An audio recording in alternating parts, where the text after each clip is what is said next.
this video, I want to talk about word forms and terminology and how sometimes the fact that words were used differently in the past, it can seem like some of the things that are the fundamentals in spirituality and in our own spiritual quest don't seem as evident to us because of the terminology that was used back in ancient times and when other teachers were trying to teach some of these philosophies. So one of the first terms I want to look at is the term revelation. When we think of revelation, okay, essentially all that term means is a coming into knowledge. It is essentially the expansion of our conscious thought into a higher realm of existence, into a more divinely aligned process of thinking. So again, when we start to go on our own journey and uncover so many of these different aspects of dogmatic religious texts that, again, there's nothing wrong with them. They hold a lot of amazing wisdom within them. But we have to also remember that we have to use our own discernment. We have to be able to utilize this logic and this incredible sense of free will and the intelligence that is innate to each and every human being. And why I'm bringing this up is that oftentimes a lot of religion is heavily layered with human projections, and it's taught, I don't want to say incorrectly, but certainly there are many examples where a human being has gotten a hold of a text or the entirety of a book and tried to teach it in a way that, first of all, is in pieces. So they'll take out a small amount of text and try to make it mean something other than its original purpose. So again, I think it's really important that, especially if we are on a spiritual journey, if we're looking into some of these esoteric teachings, that we also really understand what this old language was trying to say, and also understand that a lot of these teaching mechanisms or the stories, because again, they didn't have social media, they didn't have television, very few people could read and write, so things were taught in parables, in stories, and oftentimes because of the fact that there was monarchies and having different religious views could sometimes cost a person their life, oftentimes as well, a lot of these stories had to be taught in sort of a code-like format. So it's important when you are studying these things that you do also look at it through the lens of historical references and historical truths in terms of how some of these texts were put together. Now, another term that I want to discuss, for a small moment is the term resurrection. That essentially, the meaning of that term is the rising up of consciousness. Now, we can also look at this rising or this increase in consciousness through the lens of frequency as well. So if we understand that what was meant by the terminology resurrection was to essentially have the thoughts, which are the foundational non-physical part of our human manifestation, be lifted up through the mechanism of raising our own vibration.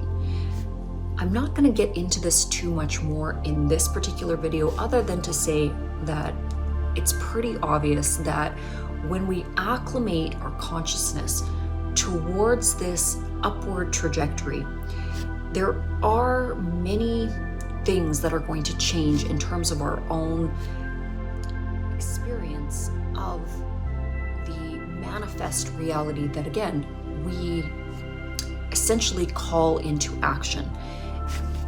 Now, for anybody that is watching this that, is new to this kind of philosophical thought and is new to the understanding of dimensional realities, the state of consciousness in conjunction with a vibrational frequency, this might seem a bit nonsensical.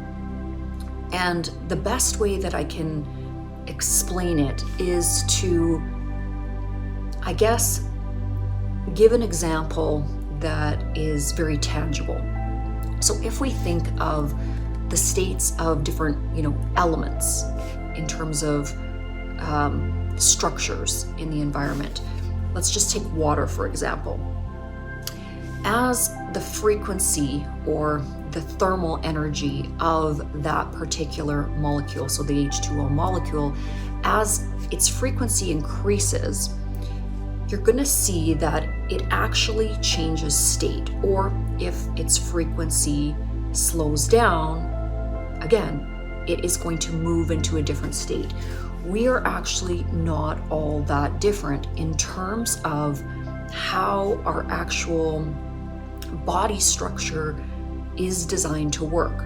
So as we raise our own frequency in terms of the energetic output of what we are, so we have this mind, body, spirit complex, essentially, okay? This unit of what we are.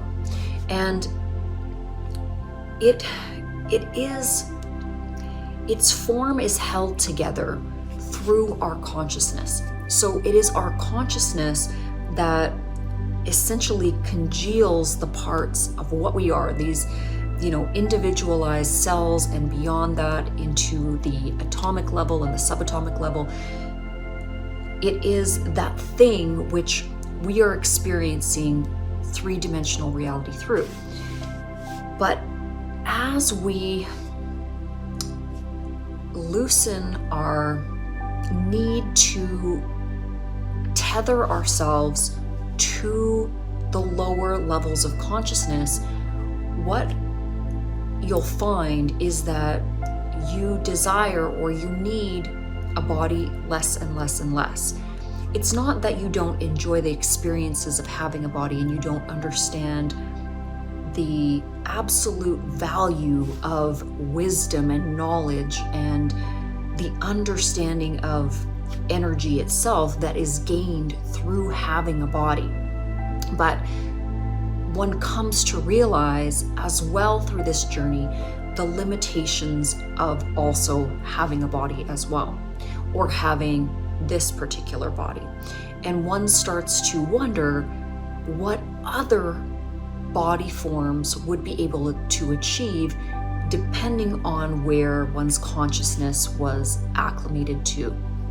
So before I go too far off into science fiction with this stuff, guys, I'm going to wrap this video up, but really fundamentally, what I'm trying to explain through this dialogue is the fact that loosening our understanding or some of the old ways of thinking about just almost parroting back or repeating terms, especially when it comes to religion or anything that is heavily dogmatic, without truly understanding what the message is, again, can be very crippling to one's ascension journey.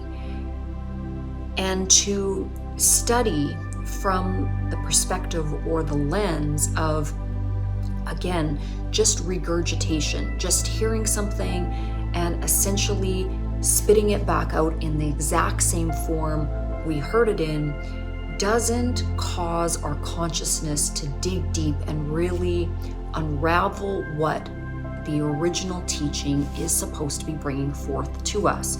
We are supposed to be investigating. We are supposed to be stretching the concept of what we are through our seeking, through this journey of trying to understand the nature of being human. We are in this particular form. We have the element of self-awareness. We have that gift of free will. We also have a very, very dynamic and complex brain and body that we are synthesizing both our inner world and the outer experiential reality through. And it is,